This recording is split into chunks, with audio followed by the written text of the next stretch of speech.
তো বিএনপির উচিত ছিল আসলে সংবিধান বানানোর ক্ষেত্রে নেতৃত্বের ভূমিকায় বসা, চালকের আসনে বসা। সেটা তারা না করে যেটা করেছে, পুরো সংস্কার প্রক্রিয়ার এক ধরনের ত্রুটি চেপে ধরেছে। বিএনপিকে একটা নতুন মাঠ কাটতে হবে এবং নতুন খেলার নিয়ম বানাতে হবে, যেগুলো আরও গণতান্ত্রিক হবে। হয়তো তাদের মনের মুজিববাদ এটা এখনও মনে হয় যায় নাই সম্ভবত।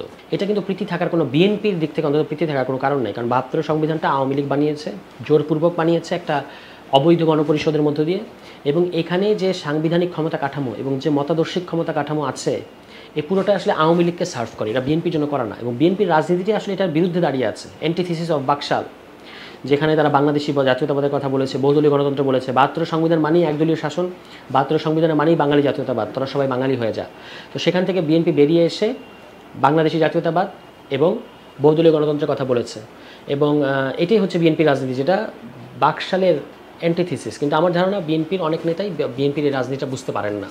এবং এই কারণে আমি কিন্তু বহু আগে একবার বলেছিলাম একটা টকশোতে যে বিএনপিকে একটা নতুন মাঠ কাটতে হবে এবং নতুন খেলার নিয়ম বানাতে হবে, যেগুলো আরও গণতান্ত্রিক হবে। আওয়ামী লীগ তো নিজের মতো করে একটা আনফেয়ার, একটা বেইনসাফের ভরপুর একটা মাঠ বানিয়েছে এবং একটা নিয়ম বানিয়েছে। মানে ৭২ সংবিধানের যে কনস্টিটিউশনাল অ্যারেঞ্জমেন্ট, যে সাংবিধানিক অ্যারেঞ্জমেন্ট, সেখানে এক দলের বাইরে কারো জায়গা নাই। এমনকি আওয়ামী লীগ যখন ক্ষমতায় থাকবে না, তখন আওয়ামী লীগকে ক্ষমতায় আনার জন্য দেশের সমস্ত পাওয়ার স্ট্রাকচার একসাথে কাজ করবে। এটাই ৭২ সংবিধান, এখানে অন্য কারোর স্পেস নাই। কিন্তু বিএনপির উচিত ছিল আরও ডেমোক্রেটিক স্পেস, যেটা বহুদলীয় গণতন্ত্র করা, এবং অন্যান্য দলকে যারা শহীদ প্রেসিডেন্ট জিয়াউর রহমান জায়গা দিয়েছিলেন সেই জায়গাটা দেয়া। এবং এইটার মধ্য দিয়ে এখন যে ২৪শে গণঅভ্যুত্থানের পরে বিএনপি আমাদের যে সাংবিধানিক পরিবর্তন, এটার ভ্যানগার্ড হতে পারত।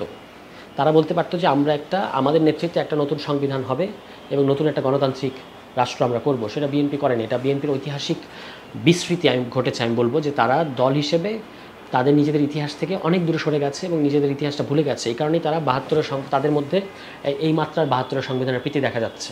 বিএনপি রাজনীতি হলো বহুদলীয় গণতন্ত্র এবং বাংলাদেশি জাতীয়তাবাদ, এবং ৭২ সংবিধান এই দুটোর বিরুদ্ধে দাঁড়ানো, এবং এখানে সমস্ত ক্ষমতা এক ব্যক্তির হাতে রাখা। তো এটা তো আপনার সংবিধান না। বেগম খালেদা জিয়া যখন এখানে পঞ্চদশ সংশোধনী করা হলো এবং এর মধ্যে তত্ত্বাবধায়ক সরকার বাতিল করা হলো, তখন তিনি বললেন যে সংবিধানকে ছুঁড়ে ফেলতে হবে। তো বিএনপির উচিত ছিল আসলে তাদের ফাইটটাকে সংবিধানের বিরুদ্ধে নিয়ে যাওয়া এবং এখন এই সংবিধান বানানোর ক্ষেত্রে, নতুন সংবিধান বানানোর ক্ষেত্রে নেতৃত্বের ভূমিকায় বসা, চালকের আসনে বসা। সেটা তারা না করে যেটা করেছে, পুরো সংস্কার প্রক্রিয়ার এক ধরনের ত্রুটি চেপে ধরেছে।